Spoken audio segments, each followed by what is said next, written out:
네, 안녕하십니까. 오늘 말씀은 요한복음 18장 28절에서 40절 말씀을 읽겠습니다. 요절은 32절.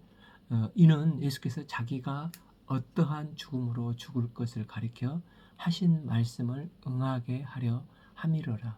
오늘 본문은 우리가 사도신경을 고백할 때마다 본디오 빌라도에게 고난을 받으사 신앙 고백 부분을 읽겠습니다.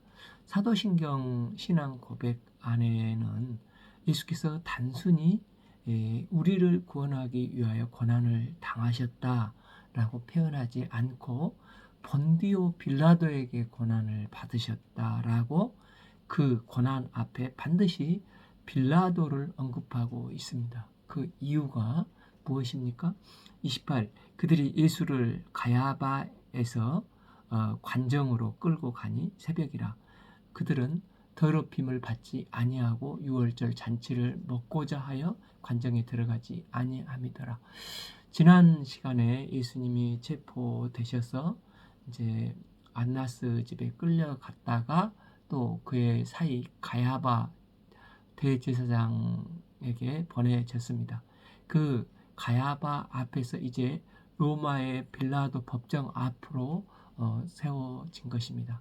유대인들은 이방인인 빌라도가 있는 로마 관정에 들어가면 유월절 잔치에 참여할 수 없기에 안 들어갔다는 것입니다. 때문에 어쩔 수 없이 빌라도가 바깥으로 나와서 묻습니다. 29. 그러므로 빌라도가 밖으로 나가서 그들에게 말하되 너희가 무슨 일로 이 사람을 고발하느냐.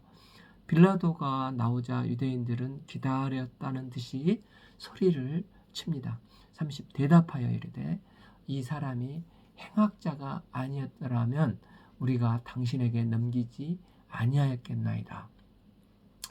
그러나 빌라도는 예수님이 무슨 잘못을 저질렀는지 전혀 이해하지 못합니다. 그래서 30일 빌라도가 이르되 너희가 그를 데려다가 너희 법대로 재판하라 라고 말합니다. 만약에 유대 법대로 했다면 예수님은 하나님의 아들이라고 했다는 신성 모독죄를 뒤집어 써서 돌로 쳐 죽이는 일이 있어야 했습니다. 스테반이 돌에 맞아 죽어 유대 법대로 죽은 것처럼 말입니다. 그 당시 로마 사람들은 그게 크게 소요가 일어나지 않을 것 같으면 그렇게 사람을 죽이는 것에 대해서 별로 관여하지 않았습니다. 그래서 빌라도는 이렇게 지금 말을 한 것입니다. 31b 유대인들이 이르되 우리에게는 사람을 죽이는 권한이 없나이다 하니 그들은 합법을 가장한 불법을 자행하고자 하면서 유대인들은 그들의 속내를 드러내고 있습니다. 그들은 지금 예수님을 죽이고 싶지만 자신들에게는 그럴 권한이 없으니 로마 법에 따라서 사형을 시켜달라고 요구를 간교하게 하고 있습니다.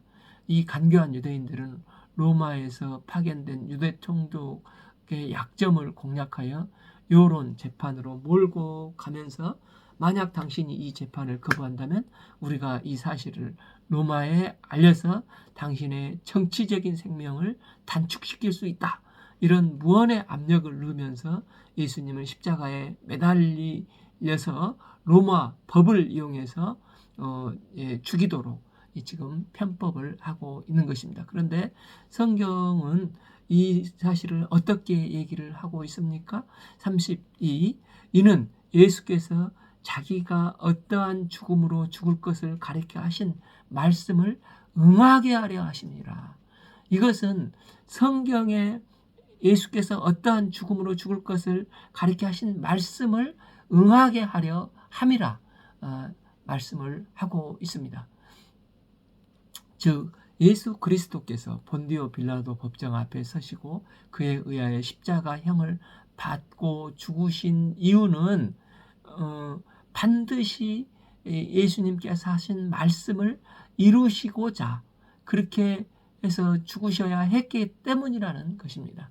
예수님은 공생의 절정인 이제 베드로의 신앙 고백 이후부터 계속해서 말씀을 하셨습니다. 마가복음 8장 31절 인자가 많은 고난을 받고 장로들과 대제사장들과 서기관들에게 버림받아 죽임을 당하고 사흘 만에 살아나야 할 것을 비로소 그들에게 가르치시되, 이제 좀 더 구체적으로 마태복음 20장 18, 19절을 보면, 보라 우리가 예루살렘으로 올라가노니 인자가 대제사장들과 서기관들에게 넘김에 그들이 죽이기로 결의하고 19 이방인들에게 넘겨 그를 조롱하여 채찍질하며 십자가에 못 박게 할 것이나 제3일에 살아나야 하리라. 예수님은 분명히 이렇게 말씀하셨습니다. 예수님이 이처럼 말씀대로 말씀이 이루어지도록 십자가의 죽임을 당하셔야 하셨습니다. 먼저는 유대인들에 의해서 죽이기로 결의가 되고, 그 후에 실행은 이방인들에 의해서, 특별히 로마 법 체계 아래서 죽임을 당할 것을 미리 예언의 말씀을 하셨습니다. 또한 요한복음 12장 32, 33절을 보면 내가 땅에 들리면 모든 사람을 내게로 이끌겠노라 하시니 33 이렇게 말씀하시면 자기가 어떠한 죽음으로 죽을 것을 보이심이르라 말씀을 하고 계셨습니다. 그러나 나무에 달려 죽으실 것이라는 것이 이미 구약에 예언되어 있고, 이것이 아버지의 말씀이셨습니다. 좀 더 앞으로 우리가 가서 보면 예수님은 니고데모에게 중생의 비밀을 설명을 하시면서 모세의 때와 자신의 때를 연결시키셨습니다. 요한복음 3장 14절 모세가 광야에서 뱀을 든 것 같이 인자도 들려야 하리니, 이스라엘 백성들이 광야길을 가다가 참 원망 불평을 하고 반역을 하고자 할 때 그들은 다 이제 불뱀에 물려 죽어가고 있었습니다. 그들이 모세를 찾아서 살려달라고 매달릴 때, 그때 하나님께서 제시한 유일한 구원의 길이 무엇이었습니까? 그것은 장대에 높이 놋뱀을 달고 그것을 쳐다보는 자는 구원을 받는 것이었습니다. 이것은 십자가의 예표로서 죄와 하나 된 우리를 대신 죽음, 사탄의 권세를 나무 위에서 박살내는 죽음을 구약의 예언대로 말씀을 이루기 위한 죽음이기 때문에 예수님은 십자가에서 매달려 죽으셔야 했다는 것입니다. 그런데 이분이 왜 빌라도에 의해서 십자가에서 죽으셔야 했는가? 그분이 하나님의 저주를 담당하는 죽음으로 죽으셔야 했기 때문이라는 것입니다. 그래서 신명기 21장 22절 23절을 보면 사람이 만일 죽을 죄를 범함으로 내가 그를 죽여 나무 위에 달거든 23 그 시체를 나무 위에 밤새도록 두지 말고 그날에 장사하여 내 하나님 여호와께서 내게 기업으로 주시는 땅을 더럽히지 말라. 나무에 달린 자는 하나님께 저주를 받았음이니라. 죽을 죄를 범하여 하나님께 참남한 신성 모독을 하든지 하나님을 반역하는 배교를 하는 자들은 나무 위에 단다는 것입니다. 왜입니까?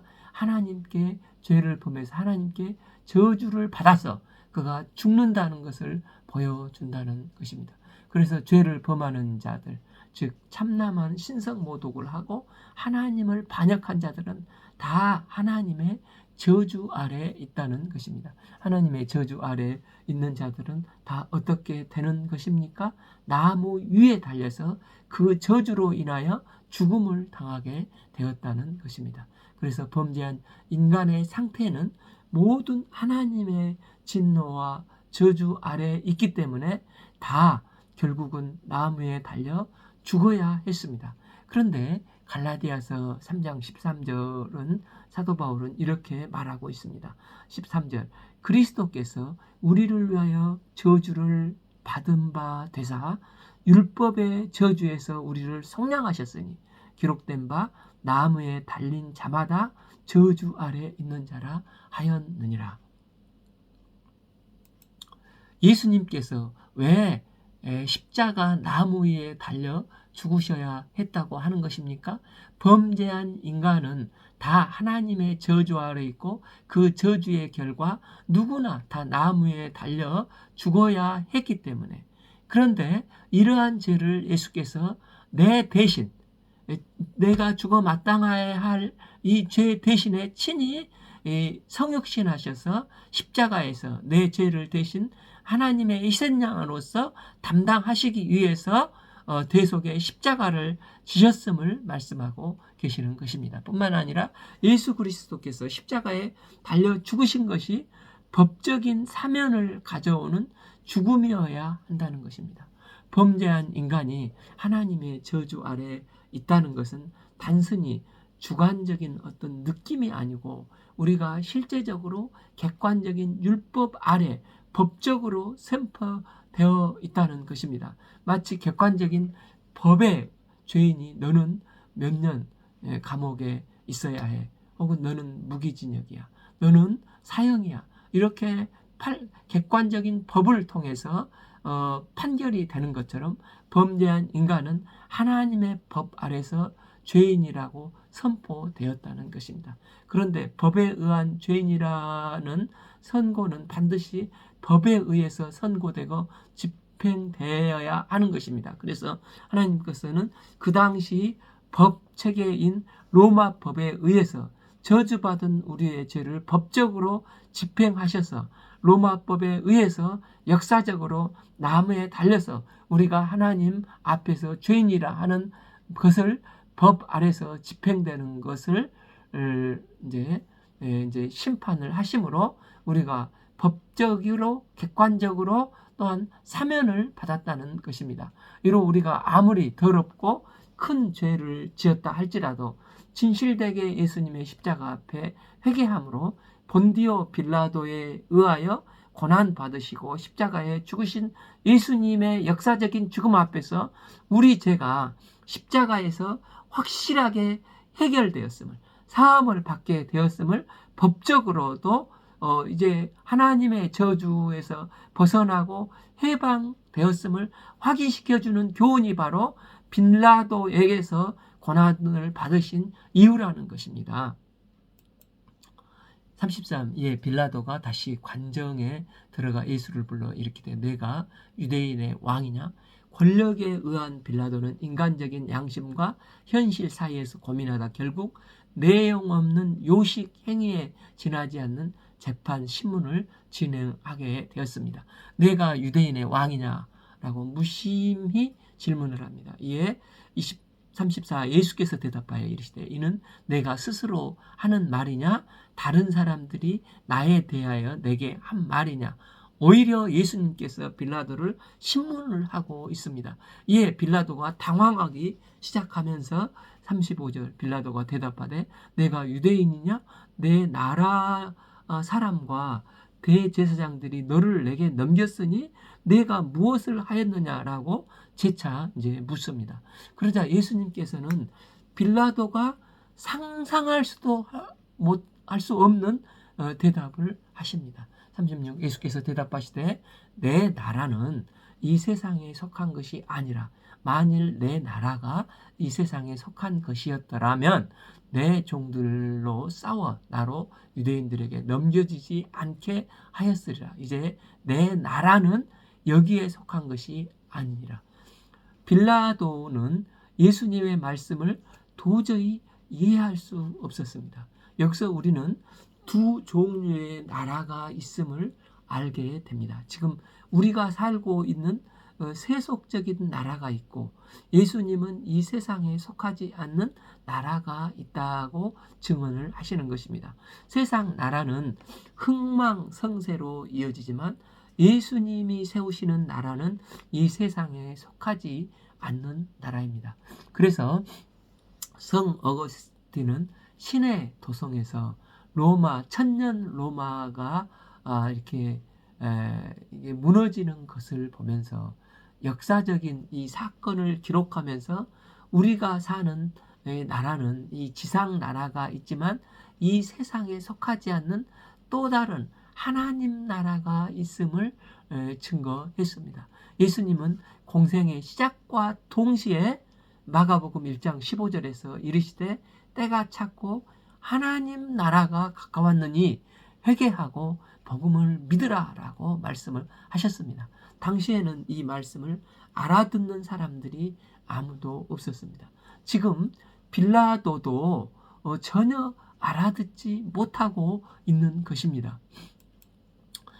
지금 빌라도의 세계관 속에서는 오직 세상 나라밖에 없습니다. 그런데 예수님은 지금 세상에 속하지 않는 하나님 나라에 대해서 말씀을 하고 계십니다. 세상 나라는 영원하지도 않고 세상 왕이나 독재자, 영웅이 다스리고 오늘날에는 민주주의 제도 하에서 대통령이나 수상 권력기관이 통치를 합니다. 이 세상 나라는 한 나라, 한 민족으로 구성된 나라를 중심이기 때문에 철저히 자기 나라 중심, 이기심이 있고 반드시 권력을 가진 자가 이기게끔 되어 있고 물질 중심으로 돌아가게 되어 있습니다. 그러나 이와 달리 예수님이 지금 말씀하시는 하나님 나라는 전혀 다릅니다. 첫째, 영원한 나라입니다. 또한 이 하나님 나라는 하나님이 직접 통치하시며 다스리심으로 삼위일체의 하나님이 역사하시고 그의 백성들은 그 하나님의 온전한 보호 가운데 살아가게 됩니다. 이 하나님 나라는 섬기는 자가 큰 자가 되는 것입니다. 그래서 사도 바울은 로마서 14장 17절에서 하나님 나라는 먹는 것과 마시는 것이 아니요 오직 성령 안에 있는 의와 평강과 희락이니라 이렇게 증거하고 있습니다. 예수님은 이 하나님 나라는 눈으로 볼 수 있는 모습으로 오지 않는다고 하시면서 누가복음 17장 21절 또 여기 있다 저기 있다고도 못하리니 하나님 나라는 너희 안에 있느니라 말씀해 주셨습니다. 이 하나님 나라는 과거, 현재, 미래가 동시에 존재하므로 시공간이 존재하지 않고 물질적이지 않고 영적이라는 것입니다. 그럼 이 하나님 나라가 어떻게 경험되어지는 것입니까? 이것을 경험하고 싶었던 니고데모가 예수님을 찾아와 질문을 했을 때 예수님께서는 뭐라고 말씀을 하셨습니까? 요한복음 3장 3절 예수께서 대답하시되 이르시되 진실로 진실로 내게 이르노니 사람이 거듭나지 아니하면 하나님 나라를 볼 수 없느니라. 예수님이 이 땅에 오심으로 하나님 나라가 이미 이제 시작됐지만 하나님 나라를 경험할 수 있는 유일한 방법은 거듭나는 것이라는 것입니다. 니고데모는 이 예수님의 말씀을 이성적으로, 상식적으로, 지성적으로 깨닫고자 할 때 더욱더 혼란스럽기만 했습니다. 그래서 예수님께서 3장 5절에 대답하여 이르시되 진실로 진실로 내게 이르노니 사람이 물과 성령으로 나지 아니하면 하나님 나라에 들어갈 수 없다고 말씀을 하셨습니다. 하나님 나라는 다만 물과 성령으로 거듭난 은혜를 덧입는 자만이 볼 수 있는 나라이기 때문입니다. 지금 이방인 빌라도에게 예수님께서 십자가의 고난을 받으셔야 했던 이유는 이 하나님 나라를 선포하기 위하심이셨다는 것입니다. 종교 지도자들은 자기들이 예수님을 잡아서 가야바에게 데리고 가고 또 안나스는 또 빌라도에게 이렇게 예수님을 끌고 다닌다고 생각을 했습니다. 그들은 사내들인에서 빌라도의 법정까지 끌고 갔습니다. 그러나 지난 시간에 우리가 읽었듯이 4절 볼 때 예수께서 그 당할 일을 아시고 나아가 이르시되 너희가 누구를 찾느냐 하셨지 않습니까? 하나님께서 계획하신 구속 역사를 이루기 위해서 예수님께서 끌려다니신 게 아니라 모든 사람들 앞에서 먼저 적극적으로 나가 계셨다는 것입니다. 즉 예수님은 안나스 앞으로 나가셨고 가야바 앞으로 나가셨고 유대를 대표하는 산헤드린 공회 앞으로 나가시고 이제는 이방인을 상징하는 빌라도 법정 앞까지 나가셨습니다. 예수님께서 이방인 법정 앞에 나가셔서 무엇을 증언하셨습니까?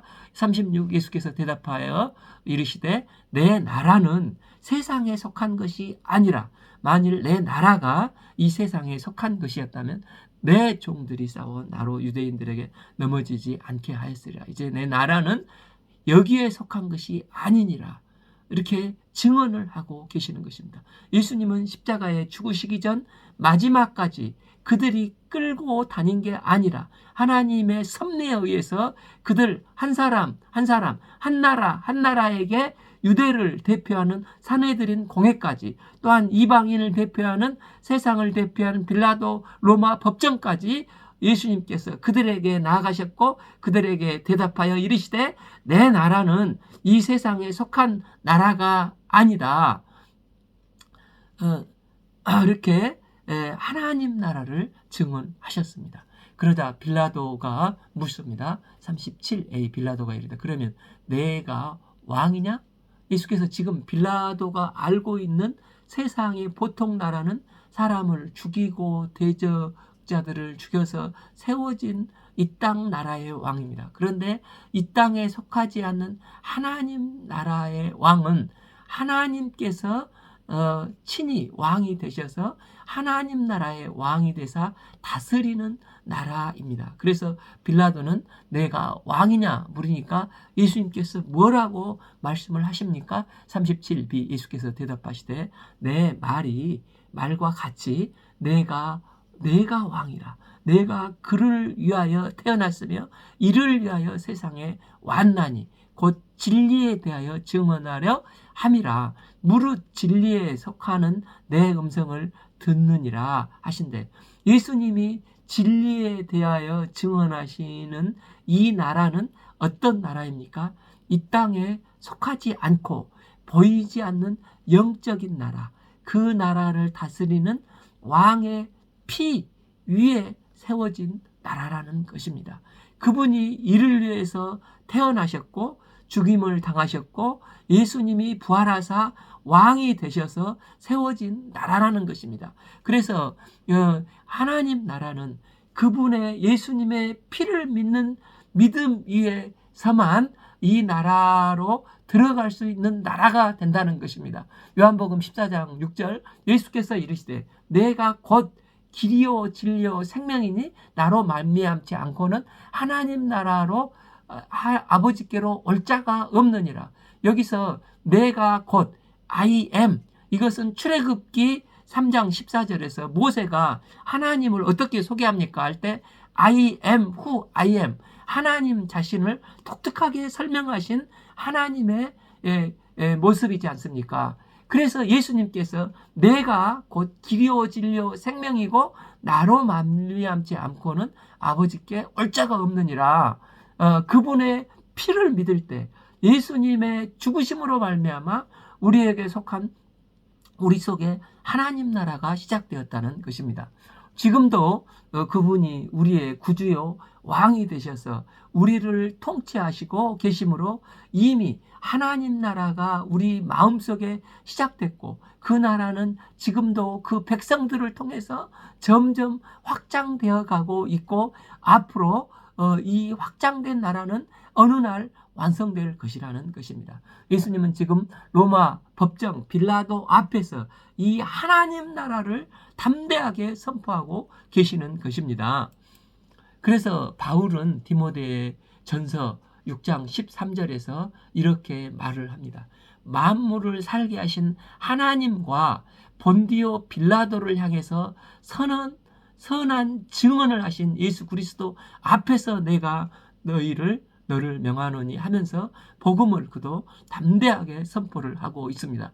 예수님은 유대인들에게 회개하라 하나님 나라가 가까웠느니라 선포를 하셨습니다. 이제 또 십자가를 지시면서 이제 이방인 빌라도에게 또한 그를 상징하는 이방 세상 사람들에게 하나님 나라가 가까웠음을 증언하시면서 하나님 나라를 선포하고 계시는 것입니다. 예수님께서 본디오 빌라도 앞에 서야 하셨던 이유는 바로 이 유대인뿐만 아니라 이방인들에게도 하나님 나라를 선포하기 위함이셨습니다. 하나님 나라의 복음은 온 세상 사람들이 반드시 들어야 할 복음입니다. 그래서 예수님께서는 십자가를 지시면서도 이 증언을 하고 계시는 것입니다. 38 빌라도가 이르되 진리가 무엇이냐 하더라. 이 말을 하고 다시 유대인들에게 나아가 이르되 나는 그들에게 아무 죄도 찾지 못하노라. 빌라도는 로마가 진리라고 믿는 사람이었습니다. 그런데 예수님이 말씀하시는 진리는 그가 아는 진리와 달랐습니다. 우리가 아는 나라도 지상 나라와 하나님 나라 두 개가 있듯이 진리 또한 두 가지가 있음을 알게 됩니다. 예수님은 하나님 나라의 영원한 진리에 대해 말씀하시는데 빌라도는 세상 나라의 진리만 떠올립니다. 때문에 빌라도는 대화를 할수록 더욱 낭패감을 느끼면서 그가 아무리 살펴봐도 예수님의 죄를 찾을 수가 없었습니다. 그러면서 그 순간 그는 우리가 그 광복절 되면은 대사면을 하듯이 이 특별 사면, 6월절에 죄수 한 명을 특별 사면했던 전례가 있었던 것을 생각을 한 것입니다. 39 6월절이면 내가 너희에게 한 사람을 놓아주는 전례가 있으니 그러면 너희는 내가 유대인의 왕을 너희에게 놓아주기를 원하느냐 하시니 빌라도는 예수님을 심하게 때린 후에 풀어주면 자기 양심도 편해지리라고 생각을 했습니다. 그래서 그가 유대인들에게 예수 사면을 제안을 합니다. 그런데 모여있던 유대인들은 누구를 놓아주라고 외치고 있습니까? 40절 그들이 또 소리질러 이르되 이 사람이 아니라 바라바라 하니 바라바는 강도였더라. 이 세상에서 예수님께서 본디오 빌라도에게 고난을 받으신 것은 이상에서 예수께서 빌라도에게 고난을 받으신 것은 하나님의 저주 아래 있는 범죄한 인간의 저주를 대신 담당하시기 위함이셨습니다. 또 이로 법에 의한 형벌을 받으심으로 법적으로도 완전한 사면과 하나님의 용서를 가져다 줬습니다. 또한 본디오 빌라도에게 고난을 받으신 것은 유대인뿐만 아니라 마지막까지 이방인에게까지 하나님 나라를 증언하시기 위함이셨습니다. 이를 따라서 사도행전을 보면 사도 바울도 먼저 유대인 공동체에 가서 복음을 증거하고 또한 이제 이방인에게 복음을 증거합니다. 또 로마에 가서 복음을 증언하고 섬 하나 땅끝까지 가서 하나님 나라를 증거하고 있습니다. 우리가 하나님 예수님의 나무에 달려 내 대신 저주를 받으신 십자가로 법적으로 사면받은 크신 은혜를 기억하고 우리가 속해 있는 이 세상 가운데 하나님 나라를 증언하며 우리도 하나님 나라 확장 역사에 쓰임받는 복된 증언자의 삶을 사시기를 기도합니다. 오늘 말씀은 요한복음 18장 28절에서 40절 말씀을 읽었습니다. 감사합니다.